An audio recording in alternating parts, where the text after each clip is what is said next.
So now we have a few categories. People who control their anger. Category number 2, people who make qiyamul layl. Then category number 3, people who ask Allah, they don't want to go to hellfire. They can't pay the penalty of hellfire. Then what category? He says, Subhanallah, وَالَّذِينَ إِذَا أَنفَقُوا لَمْ يُسْرِفُوا وَلَمْ يَقْتُرُوا وَكَانَ بَيْنَ ذَلِكَ قَوَامًا. The people who spend money, when they spend money, they don't spend too much. And they're not cheap either. They're right in between. When you go shopping, you say, I make good money. Put it all in. I'll take 2 of those. I'll take 3 of those. I'll take 5 of those. What's the biggest TV you have? I want a TV that doesn't even go through my door. Give me that one. You know? What's the most expensive car? What's the most, you just want to show people how much money you got. You just want to pay.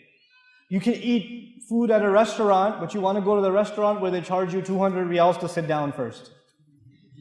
You're spending too much. Spending too much. Right? Allah says the people who spend, but they're responsible when they spend. They're responsible when they spend. And they're not cheap either.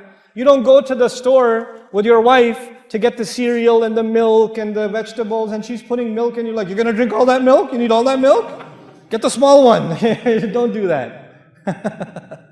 Don't be cheap either.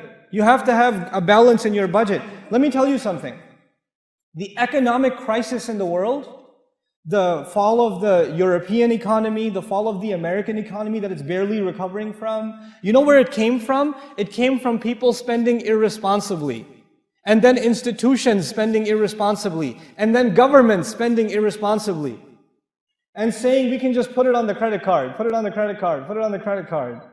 People got approved for mortgages for their homes, far more than they can afford. And they said, we're approved, go for it. You get your credit check and you can lease a car. It's more expensive than you can afford, but hey, I'll just make the minimum payments, I'm okay. And people built upon this debt because they didn't spend. They spent outside of their means. Quran is teaching us that when you spend money, don't spend money that's not in your pocket. Don't take loans. Don't be addicted to your credit card. Don't be like that. Spend within your means. Spend within your budget. The only time the Muslim gets careful about spending is when they have to give sadaqah. That's the only time. There's the boxes going around and people are collecting sadaqah for the masjid, and you say, man, electricity bill, gas, school, the whole budget for your family comes up in front of you. You become a certified professional accountant,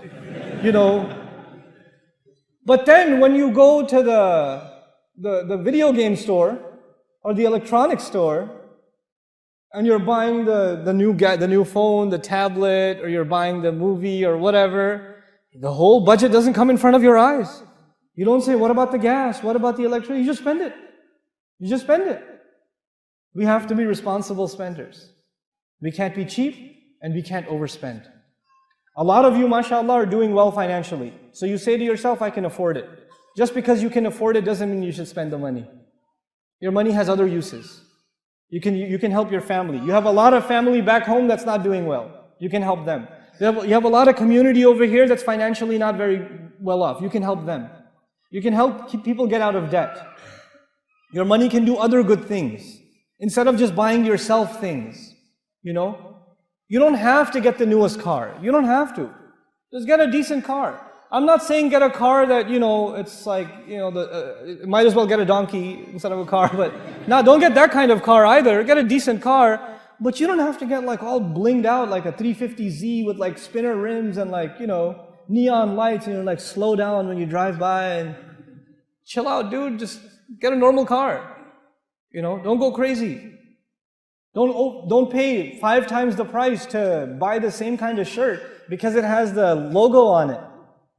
It has the brand on it. Come on, man, they were made in the same factory. They're playing with you. They're messing with you. If you think that you get some more value when you wear a different brand. Don't be duped by these things. Be reasonable. You don't have, people like to buy at expensive stores and they like to carry the bag from the expensive store and they like to wave it extra more. So people are like, oh, that store, okay, yeah, this guy.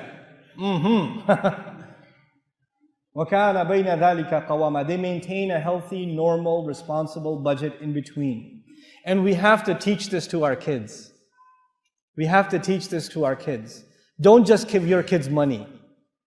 Baba, can I have 20 riyal? Nobody even asks for 20. They probably ask for 100 nowadays, right? What is a 20? Look at 20 like, what is that? You know, I can wipe my nose with 20. Give me some real money. But I'm saying, when you give your children money, make them work. Make them earn money. Don't just give it to them. When you just give children money, they have no value for money. They have no value for it. When you say you will wash the car, you will vacuum the whole house, you will do this or that. If you don't have work outside, work inside the house. But work, serious work, and then I'll give you something. Then you'll earn it. You'll do all the dishes for this week, and then I'll give you something. And even if you give them $2, 2 riyals, 5 riyals, 10 riyals, they will value it. If you just give it to them, you ask them the next day, where's the money? What money? What are you talking about? They spend it like that, because they have no value for it. I had a very wealthy friend in America whose son memorized Quran. So he was so happy with his son, he bought him a BMW. Okay? And then M3. That's a serious car, guys. I've sat in an M3 before, and I remembered Malakul Maut, because the guy driving it went he went 160 miles, not kilometers, miles an hour. That's insane. Speed of light. And this 16, 17-year-old's driving an M3, and he got into 3-4 accidents, destroyed the car. Destroyed the car. Father says, he's a wealthy guy, he's a surgeon, he buys him a Lexus. Destroys it again. And he came to me and said, what should I do? My son keeps destroying cars. Why do you keep giving it to him?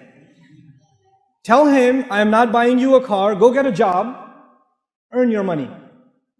So he works at a tire shop. His father's a surgeon, but he works at a tire shop. He works at a clothing store. He goes and does all kinds he mows lawns for people. He earns the little bit of money, and then what does he do? He buys this $1,500 really bad car. But he washes it every day. He takes care of it. And he's so proud of it. Hey, sisters. Hey. What just happened upstairs? Who's fighting? Just end the fight right now and let's come back to the dars. Okay? I know it's hard. I know. No, you don't want to do that?